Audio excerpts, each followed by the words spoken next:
बात कर रहे हैं आज की पहली बड़ी खबर की। पहली बड़ी खबर आपको बताने जा रहे हैं। खबर है कि शादी की उम्र पर आखिर सवाल क्यों? लड़कियों की शादी की उम्र बढ़ा दी गई तो आज बहुत से सांसदों की हकीकत सामने आ गई।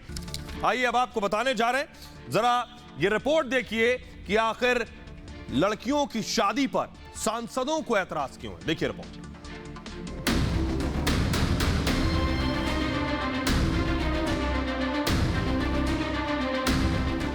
औरतें कीमती सामान हैं, बच्चे कुदरत की देन है, रोकने का अधिकार नहीं। शादी की उम्र बढ़ी तो लड़कियां आवारा हो जाएंगी। ये शर्मनाक बयान उत्तर प्रदेश के संभल से सपा सांसद शफीकुर रहमान बर्क के हैं। बर्क साहब की उम्र 91 साल और बच्चे तो 8 हो चुके हैं, लेकिन लड़कियों को लेकर ज़हनियत आज तक नहीं बदली। उम्र बढ़ा देने से बहरहाल हालात बिगड़ेंगे और जो 18 साल की उम्र भी काफी थी उनके लिए जी, और वो हमेशा चली आ रही थी और वरना इसे ज्यादा आवारगी का मौका मिलेगा कि वो बच्चियां आवारा हो जाएंगी। तो आवारा लोगों को जवाब देने के लिए ये बच्चियां तैयार हैं। 22 के चुनाव में आपको जवाब देंगी हमारी बहनें, हमारी बच्चियां। यह है उत्तर प्रदेश के मुरादाबाद से सपा के दूसरे सांसद एसटी हसन। आप ताज्जुब करेंगे, हसन साहब पेशे से तो डॉक्टर हैं, लेकिन सोच में विज्ञान का नामो निशान तक नहीं। खासतौर से 16-17 साल की उम्र में बच्चियों के प्रपोजल्स बहुत अच्छे आते हैं, उसके बाद ढूंढते रहते हैं लोग। एक तो इनफर्टिलिटी का चांस है, औलाद नहीं होती। जिन्हें अभी भी लगता है कि तालिबानी तरीके से 8वीं और 9वीं सदी के तरीकों से भारत को हाका जा सकता है। भारत मिडल ईस्ट का 8वीं 9वीं सदी का भारत नहीं है। समाजवादी पार्टी इस तरह के किसी भी स्टेटमेंट से अपना रिश्ता नहीं रखती है। समाजवादी पार्टी प्रोग्रेसिव पार्टी है। और आइए अब आपको बताने जा रहे हैं, उन महिलाओं से मिलवाने जा रहे हैं ऐसे सांसदों को जिनको महिलाओं की 21 साल की शादी की उम्र से ऐतराज है। देखिए जरा, जिन महिलाओं ने तरक्की की है अपने अपने क्षेत्र में, जरा देखिए ग्राफिक्स के जरिए मैं आपको दिखाने जा रहा हूं। सबसे पहले कटरीना कैफ, 38 साल की उम्र में कटरीना ने शादी की और कटरीना की संपत्ति 240 करोड़ रुपए। दूसरी है प्रियंका चोपड़ा, 38 साल की उम्र में शादी की लगभग और संपत्ति 200 करोड़ की।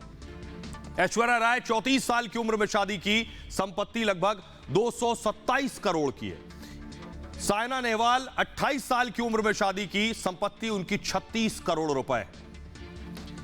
किरण मजूमदार शॉ जो कि फाउंडर है बिटकॉइन की, 45 साल उम्र और संपत्ति लगभग 352 अरब रुपए। इंदिरा नूई पेप्सिको की सीईओ रही, उम्र 25 साल में शादी की और संपत्ति लगभग 2000 करोड़। सेरेना ने विलियम्स 36 साल की उम्र में शादी की और संपत्ति 1400 करोड़ रुपए। तो लेकिन उन सांसदों को यह भी बता दें कि आखिर कम उम्र में शादी से नुकसान क्या होता है। उन्होंने आज तक कभी लड़कियों के बारे में सोचा ही नहीं होगा कि आखिर कम उम्र में शादी से नुकसान क्या है। नुकसान यह है, महिलाओं के स्वास्थ्य पर इसका सीधा असर पड़ता है। जल्द मां बनने से महिलाओं और बच्चों पर इसका असर होता है। दोनों को पोषण, स्वास्थ्य प्रभावित होता है इससे सीधे सीधे, और मानसिक स्वास्थ्य पर भी असर पड़ता है। शिशु मृत्यु दर, मातृ मृत्यु दर में भी बढ़ोतरी होती है। महिला सशक्तिकरण को झटका लगता है, यह वजह है, और लड़कियों की शिक्षा प्रभावित होती है। पढ़ाई बीच में छोड़ने को कई बार मजबूर होना पड़ता है। छोटे शहरों और गांव से इस तरह की खबरें आती हैं। करियर बनाने के मौके नहीं मिल पाते हैं। परिवार वाले कई बार मजबूरन शादी के लिए उन्हें मजबूर करते हैं। अभी भी बाल विवाह के केस सामने आते हैं। आइए अब आपको सुनवाते हैं, जरा सुनिए जरा देश की लड़कियां क्या कह रही हैं सांसदों के ऐसे बयान पर और उम्र, शादी की उम्र सीमा 18 से 21 साल किए जाने पर। सुनिए जरा। आवारा हो जाना तो 18 साल में भी आवारा हो जाती है, अगर आवारा ही होना होता तो वो तो डिपेंड करता है कि उनके कैसे कल्चर्स हैं, कैसे उनको संस्कार दिए गए हैं। If they are capable they can do. तो मेरे हिसाब से ठीक है, 18 साल हो या 21 साल हो, लड़कियों को पता है कि हाँ हमें पढ़ना है, हमें कुछ करना है। लड़कियों को एक मौका देना चाहिए। आवारा थोड़ी ना हम हैं, हम भी तो घूम रहे हैं। इसका मतलब ये नहीं कि हम आवारा हैं। शादी एक अलग चीज़ है और लोगों अपना आवारा उनका चूज़ करना अलग है। ये शादी के लिए डिसीजन दिया गया है हम लोगों को 21 का, तो उसमें हम लोग कुछ और कर सकते हैं। सही चीज़ें 21 कर दी गई हैं, क्योंकि 18 उनको मैच्योर होने में, उनको ग्रेजुएशन पूरा करने में तो इतना टाइम तो लगे जाना चाहिए। तो 21 एज बिल्कुल सही है। कम एज में अगर लड़कियों की शादी हो जाएगी तो अपना कैरियर कब बनाएंगी? उन्हें पढ़ने लिखने का मौका दिया नहीं जाता, उनको कम एज में ही शादी करके भेज दिया जाता है ससुराल। वो दूसरों पर ही निर्भर रह जाती हैं जीवन भर। 18 साल या उससे छोटी उम्र में अगर लड़कियों की शादी हो जाती है तो उनको खुद ही अपने सही गलत के बारे में पता नहीं होता है। तो ऐसी एज में शादी करना इज़ नॉट करेक्ट। बट हाँ कि 21 से 21 साल की उम्र में तो वो इंडिपेंडेंट है, अपने लाइफ पार्टनर चूज़ करने का उनको पूरा हक है। करियर बनाने का मौका मिलेगा और वो आगे आएंगी, अपना जो भी वो सोचती हैं वो उसको पूरा कर सकेंगी। ऐसे में माँ बाप या ऐसे 18 साल में शादी कर देते तो जो सोचती थी वो पूरा नहीं हो पाता था। और आइए अब आपको बताने जा रहे हैं प्रधानमंत्री नरेंद्र मोदी ने महिलाओं के लिए अब तक क्या क्या किया। ये पहला वाकया नहीं, ये पहला फैसला नहीं है जब लड़कियों की उम्र, शादी की उम्र 18 साल से बढ़ाकर 21 साल करने की तैयारी हो। इससे पहले देखिए, इससे पहले प्रधानमंत्री ने शुरुआत की थी बेटी बचाओ बेटी पढ़ाओ की, कि कैसे बेटियों को पढ़ाया जाए। प्रधानमंत्री उज्ज्वला योजना के जरिए महिलाओं तक गैस सिलेंडर पहुंचाने का काम किया गया। 3 तलाक कानून के जरिए खत्म करके महिलाओं के लिए सबसे बड़े फायदे का काम किया प्रधानमंत्री मोदी ने। इसके अलावा सुकन्या समृद्धि योजना, फ्री सिलाई मशीन योजना और सुरक्षित मातृत्व आश्वासन सुमन योजना, ये वो योजनाएं जो प्रधानमंत्री ने शुरू की। समर्थ योजना, आइए अब आपको दिखाते हैं, जरा देखिए पूरी दुनिया में, देखिए कहां कहां किस उम्र में शादी होती है, जरा मैं आपको दिखाने जा रहा हूं। हिंदुस्तान में उम्र सीमा बढ़ाकर 21 कर दी गई है, लेकिन पूरी दुनिया के नक्शे में देखिए जरा। सबसे पहले मैं आपको बता रहा हूं, अमेरिका में 18 साल की उम्र में शादी के लिए एलिजिबल होती है लड़की। उसके पीछे वजह भी समझिए कि उसके पीछे पोषण और पोषक खाना मिलना ये एक बड़ी चीज है, और इसीलिए फैसला लिया गया। ब्रिटेन में 18 वर्ष की आयु में लड़की शादी कर सकती है, और बांग्लादेश में भी उम्र सीमा 18 ही है। भारत में भी 18 ही थी। चीन में 20 साल उम्र है शादी की लड़कियों की। सिंगापुर में 21 साल की उम्र में लड़की शादी कर सकती है। दक्षिण अफ्रीका में भी 21 साल की उम्र है शादी की। जापान में भी 21 साल की उम्र, 20 साल की उम्र में शादी कर सकती है। नेपाल में उम्र सीमा 20 है शादी की। तो ये तो मैंने आपको बताया कि उम्र सीमा बढ़ाने के फायदे क्या हैं, लेकिन सांसदों के अपने ऐतराज और बवाल है। लेकिन ये महिलाओं को लेकर सांसदों की पहली जहनियत नहीं है। माननीयों की एक और घिनौनी जहनियत मैं आपको बताने जा रहा हूं। बेशर्म माननीय पर आखिर एक्शन कब? यह खबर अब पुरानी हो गई कि कर्नाटक के एक विधायक ने क्या कहा, लेकिन अब सवाल इसके आगे का है कि विधायक आखिर कब तक कांग्रेस पार्टी में रहेगा। कांग्रेस ने अब तक क्यों नहीं इस विधायक को निकाल फेंका है? देखिए रिपोर्ट। हम महिलाओं के सशक्तिकरण के लिए एकदम पूरी तरह से संजीदगी से हम पहल लेना चाह रहे हैं। हमें सब जगह रेप इन इंडिया दिखाई देता है। कोई भी स्टेट नहीं है जहां बीजेपी राज कर रही है और दिन भर वहां पे महिलाओं पर बलात्कार नहीं। देश आज राहुल गांधी से सवाल पूछता है, अगर रेप पर सियासत पूरी हो गई हो तो जरा कान लगाकर अपने विधायक के शर्मनाक बयान भी सुन लीजिए। There is a saying, when rape is punishable, lie down and enjoy it. But that's exactly the position into which you are. ये सुनने के बाद प्रियंका चुप हैं। राहुल गांधी की बोलती बंद है। राहुल गांधी, आपका विधायक कह रहा है रेप रोक नहीं सकते तो लेट कर मजा लो। इस गंदी और बेहुदा सोच और बयान के बाद भी कर्नाटक का ये विधायक रमेश कुमार आपकी पार्टी में, तो आपको आज के बाद देश की महिलाओं पर बोलने का कोई हक नहीं।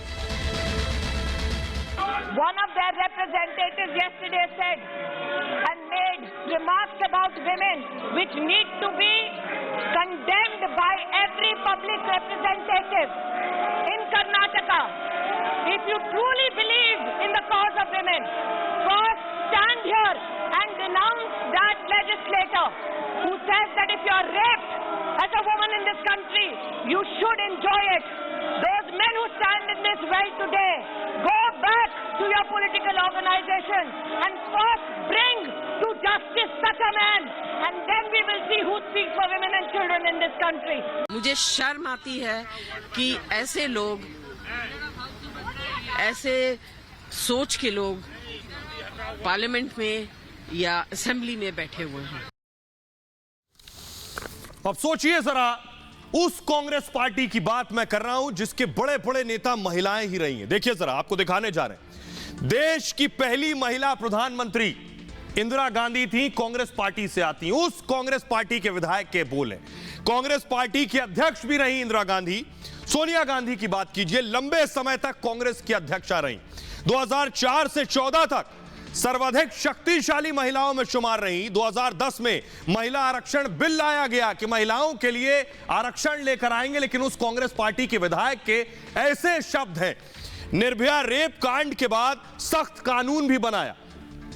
अब दूसरा चेहरा कांग्रेस की, बड़ा चेहरा प्रियंका है। नजदीक से जरा दिखाइए, उत्तर प्रदेश में कांग्रेस का बड़ा चेहरा, पार्टी में कांग्रेस का बड़ा चेहरा, महिलाओं के मुद्दे पर सरकार पर हमलावर रहती हैं प्रियंका। महिलाओं को 40% टिकट देने का भी ऐलान कर दिया।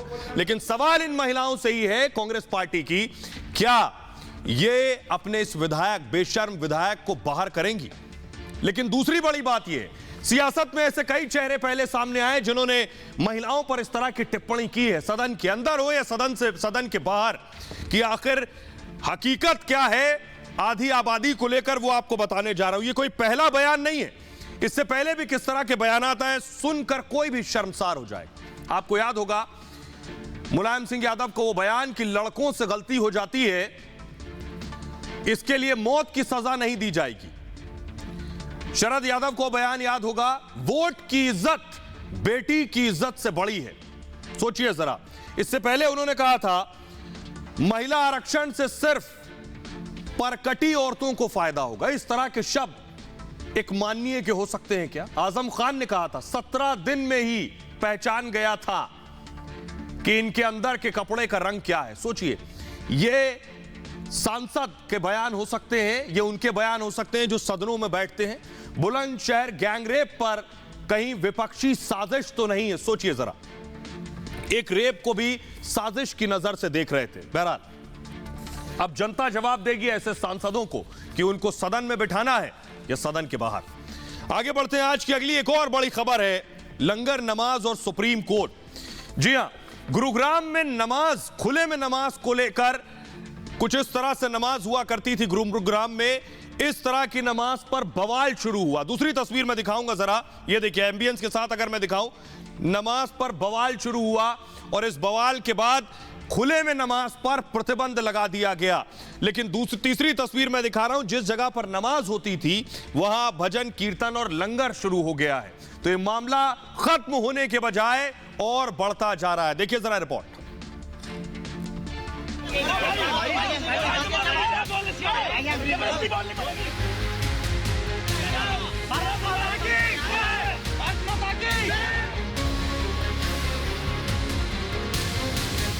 कभी गुरुग्राम में जिस जगह पर नमाज को लेकर बवाल हो रहा था, आज उसी गुरुग्राम के सेक्टर 37 पर नमाज बंद है और भजन कीर्तन और लंगर चल रहा है। गुरुग्राम के सेक्टर 37 के खाड़सा गांव में सैकड़ों लोग जुटे हैं। दरअसल पहले यहां नमाज होती थी, लेकिन प्रशासन और हिंदू मुस्लिम पक्षों में समझौते के बाद अब यहां नमाज बंद है। कि खुले के अंदर नमाज नहीं होनी चाहिए, तो वो बंद हो गई है। और जो इमाम बंधु है गुरुग्राम के, जिन्होंने ये तय किया कि मुस्लिम जो नमाज पढ़ेगा वो मस्जिद में पढ़ेगा, मुस्लिम जो नमाज पढ़ेगा वो ईदगाह में पढ़ेगा। गुरुग्राम में खुली जगह में नमाज पर बवाल के बाद सीएम मनोहर लाल खट्टर ने सभी सार्वजनिक जगहों पर नमाज पर पाबंदी लगा दी थी। रिजॉल्व करने में हर कोई अपनी जगह पर कोई नमाज पढ़ता है, कोई पाठ करता है, कोई पूजा तत्पति करता है, उसमें हमें कोई दिक्कत नहीं है। और ये सारी चीज धार्मिक स्थल इसीलिए बने होते हैं कि वहां जाकर के करें, खुले में ऐसा कार्यक्रम नहीं होना चाहिए। तो विवाद थमता नजर नहीं आ रहा है। जल्दी से आपको बताते हैं कि आखिर गुरुग्राम में हुआ क्या, इस वक्त स्थिति क्या है। देखिए जरा, गुरुग्राम में दरअसल 4 लाख लोग खुले में नमाज पढ़ते थे। गुरुग्राम के अंदर पहले 37 खुली जगहों पर नमाज अदा होती थी। अब उसके बाद हुआ क्या, 18 जगहों पर नमाज की परमिशन दी गई कि इन खुली जगहों पर नमाज की इजाजत है। सरकार ने 18 जगहों पर नमाज की इजाजत दी। इनमें से 12 स्थान मस्जिद या ईदगाह है, 6 पब्लिक प्लेसेस हैं यानी सार्वजनिक जगह है। अब सार्वजनिक स्थल पर नमाज के लिए भुगतान करना होगा अगर खुली जगहों पर नमाज होगी। वक्फ बोर्ड की जमीन मिलते ही पब्लिक प्लेस पर नमाज बंद होगी, लेकिन नमाज को लेकर विवाद थमा नहीं, मामला पहुंच गया है सुप्रीम कोर्ट। आइए अब आपको बताने जा रहे हैं, देखिए जरा क्या हुआ गुरुग्राम में, कैसे आज ये देखिए तस्वीर अगर एम्बियंस के साथ दिखाऊं, यहां पर दरअसल नमाज होने जा रही थी, खुले में नमाज बंद है।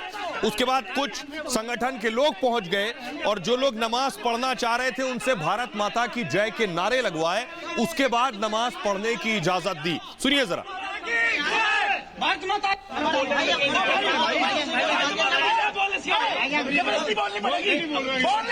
ये देखिए, भारत माता की जय बोलने के बाद नमाज पढ़ने की इजाजत दी गई।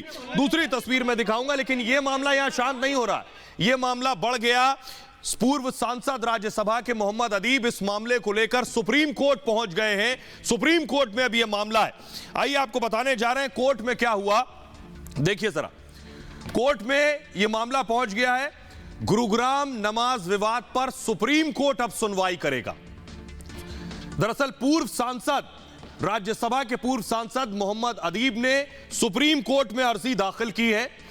चीफ सेक्रेटरी और डीजीपी पर कार्रवाई की मांग की है। उनका कहना है कि दोनों के खिलाफ कोर्ट की अवमानना की याचिका लगाई है।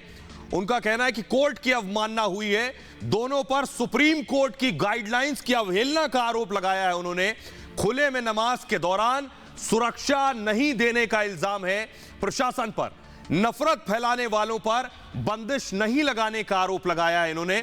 खुले में नमाज से रोकने पर एक्शन नहीं लेने का इल्जाम है और जिला प्रशासन से शिकायत की लेकिन कोई कार्रवाई नहीं हुई, यह पूर्व सांसद महोदय का कहना है। लेकिन आइए अब आपको बताते हैं कि सुप्रीम कोर्ट की किस गाइडलाइंस को लेकर पूर्व सांसद पहुंचे हैं। यह है सुप्रीम कोर्ट की गाइडलाइंस। सुप्रीम कोर्ट की पूर्व गाइडलाइंस के मुताबिक 2018 में सुप्रीम कोर्ट ने यह दिशा निर्देश जारी किए थे। जल्दी से मूव करेंगे। सुप्रीम कोर्ट ने भीड़ हिंसा यानी लिंचिंग को रोकने के निर्देश दिए थे। लिंचिंग रोकने पर भी इस तरह के निर्देश जारी किए गए थे। घृणा अपराधों के कंट्रोल पर यह निर्देश दिए थे। एक केस की सुनवाई के दौरान यह गाइडलाइंस जारी की गई थी। आइए, तो उम्मीद है सुप्रीम कोर्ट में इस मामले की सुनवाई होगी, तभी इस बवाल पर रोक लगेगी। आगे बढ़ते हैं और आज की एक और बड़ी खबर है, प्रधानमंत्री नरेंद्र मोदी को सर्वोच्च सम्मान से नवाजा गया। जी हां, ये वैसे तो प्रधानमंत्री का कोई पहला सम्मान नहीं, लेकिन भूटान ने प्रधानमंत्री को इस सर्वोच्च सम्मान से नवाजा है। ट्वीट में दिखाने जा रहा हूं भूटान के राष्ट्राध्यक्ष ने, प्रधानमंत्री ने क्या ट्वीट किया है। प्रधानमंत्री नरेंद्र मोदी को बिना किसी शर्त के दोस्ती, भूटान के लिए समर्थन और कोरोना महामारी में मदद के लिए सर्वोच्च नागरिक सम्मान से सम्मानित करने का फैसला किया। इसे जरा नजदीक से अगर दिखाऊं, भूटान का हर नागरिक उन्हें इसके लिए बधाई देता है। यह ट्वीट भूटान के पीएमओ ने किया है। प्रधानमंत्री नरेंद्र मोदी ने भी शुक्रिया अदा किया है। पीएम ने क्या ट्वीट किया देखिए जरा। प्रधानमंत्री ने लिखा, धन्यवाद भूटान के प्रधानमंत्री, मैं इस गर्मजोशी से भरे भाव से बेहद प्रभावित हूं और भूटान के राजा के प्रति धन्यवाद व्यक्त करता हूं। तो प्रधानमंत्री को भूटान के सर्वोच्च सम्मान से नवाजा गया, लेकिन यह पहला सम्मान नहीं है प्रधानमंत्री नरेंद्र मोदी के लिए। इससे पहले भी इस तरह के अवार्ड से उन्हें नवाजा जा चुका है। एक एक कर आपको बताने जा रहे हैं। यूएई यानी संयुक्त अरब अमीरात का सर्वोच्च सम्मान जायद मेडल प्रधानमंत्री नरेंद्र मोदी को मिल चुका है। इसके अलावा Order of Saint Andrew award, रूस का सर्वोच्च नागरिक सम्मान भी पीएम को मिला है। The king Abdullah Aziz sash, सऊदी अरब का भी सर्वोच्च सम्मान पीएम मोदी को मिल चुका है। अमीर अमानुल्लाह खान अवार्ड, जो कि अफगानिस्तान का सर्वोच्च नागरिक सम्मान है, उससे भी वो नवाजे जा चुके हैं। Grand collar of the state, यानी फिलिस्तीन का जो सर्वोच्च सम्मान है, जो विदेशी लोगों को दिया जाता है, पीएम मोदी को उससे भी सम्मानित किया जा चुका है। रूल ऑफ निशान, मालदीव का सर्वोच्च सम्मान प्रधानमंत्री को वो भी दिया जा चुका है। The King Hamad award of the Renaissance, Bahrain का यह शीर्ष पुरस्कार है, प्रधानमंत्री को इससे भी सम्मानित किया जा चुका है। आइए आगे बढ़ते हैं और एक और बड़ी खबर आज की वो ये है कि चीन पर बाइडेन का हथौड़ा। जी हां, सुनने में ऐसा लगेगा कि कोई बहुत बड़ा एक्शन हुआ है। जी हां, कुछ ऐसा ही एक्शन हुआ है चीन पर जिसके बाद चीन बौखला गया है। अमेरिका ने चीन की बहुत सी कंपनियों को ब्लैकलिस्ट कर दिया है। देखिए जरा रिपोर्ट, आखिर क्यों चला है बाइडेन का जिनपिंग पर यह हथौड़ा।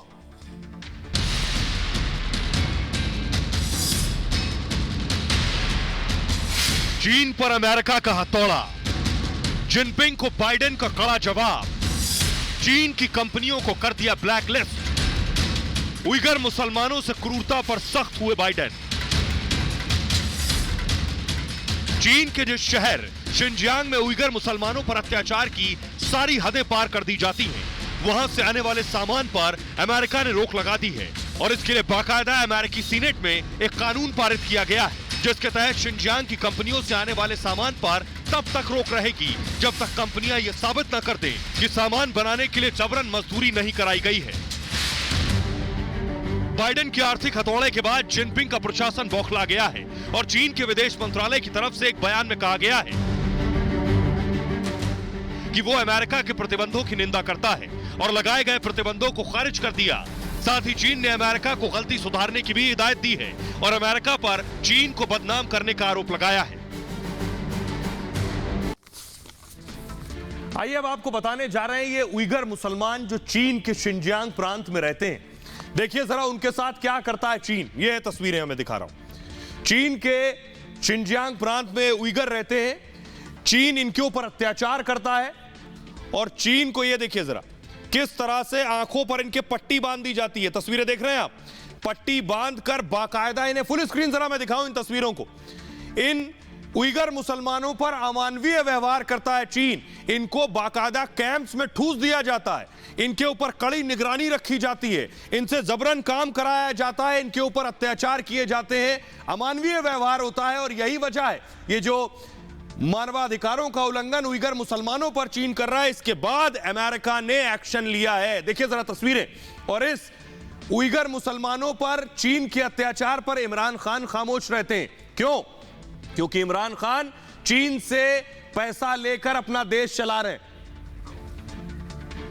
आइए दूसरी तस्वीर में दिखाने जा रहा हूं। देखिए जरा दूसरी तस्वीर देखिए, ये देखिए किस हाल में उन्हें रखा जाता है, उनकी स्थिति चीन में क्या है, ये तस्वीरों के माध्यम से आप देख और समझ सकते हैं।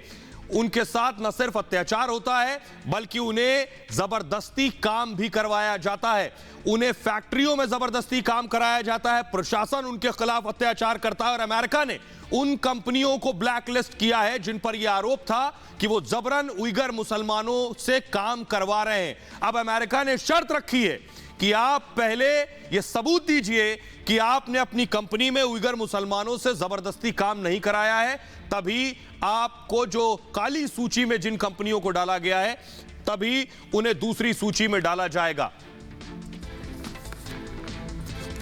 तो आइए एक और वो तस्वीर मैं फिर से दिखाता हूं आपको। देखिए जरा, ये तस्वीर है, आंखों में पट्टी बांध दी जाती है, इन्हें अलग अलग कैंप्स में रखा जाता है। और चीन को डर यह भी है कि कहीं ये लोग तालिबान के साथ मिलकर आतंक की तरफ न बढ़ जाएं, क्योंकि चीन ने इस कदर इन पर अत्याचार किया है, इसलिए चीन तालिबान से हाथ मिला रहा है कि कहीं ये उइगर बंदूकें ना उठा लें, इसलिए तालिबान से दोस्ती गढ़ रहा है।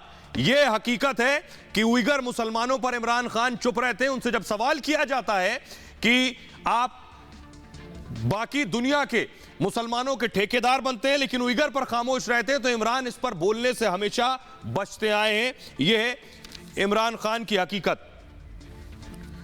और आइए अब आपको बताने जा रहे हैं उइगर मुसलमान हैं कौन जो चीन में रहते हैं। इनकी स्थिति के बारे में मैंने आपको तस्वीरों के जरिए दिखाया।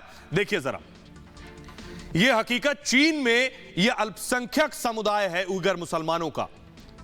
और आपको बताऊं, तुर्क जातीय समूह से ये उइगर ताल्लुक रखते हैं।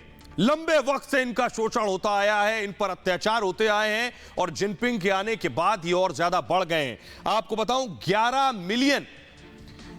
मिलियन उइगर मुसलमान चीन में रहते हैं। शिनजियांग में सबसे ज्यादा आबादी है चीन के शिनजियांग में उइगर मुसलमानों की। और स्वदेशी समूह चीन इन्हें नहीं मानता, यानी चीन इन्हें अपने देश का नहीं मानता है, इन उइगर मुसलमानों को। आतंकवाद का इन पर आरोप लगाता है और उसके बाद इनके खिलाफ कार्रवाई करता है। आरोपों की आड़ में इनके साथ बाकायदा क्रूरता की जाती है, इनका दमन किया जाता है, इन पर अत्याचार किया जाता है, नजरबंद कर गुलाम बना लेता है इन्हें चीन। यह है हकीकत। बंधुआ मजदूरी कराई जाती है इन उइगर मुसलमानों से और बच्चों महिलाओं पर भी अत्याचार करता है चीन। जबरन इनका धर्म परिवर्तन कराया जाता है। ये सारी चीजें चीन में शिनजियांग में खुलेआम होती है और अमेरिका ने बाकायदा मानवाधिकार उल्लंघन के आरोपों में यह एक्शन लिया है कि जब तक चीन उइगर मुसलमानों पर अत्याचार बंद नहीं करता, तब तक जो ब्लैकलिस्ट कंपनी है उन्हें सामान्य श्रेणी में नहीं डाला जाएगा।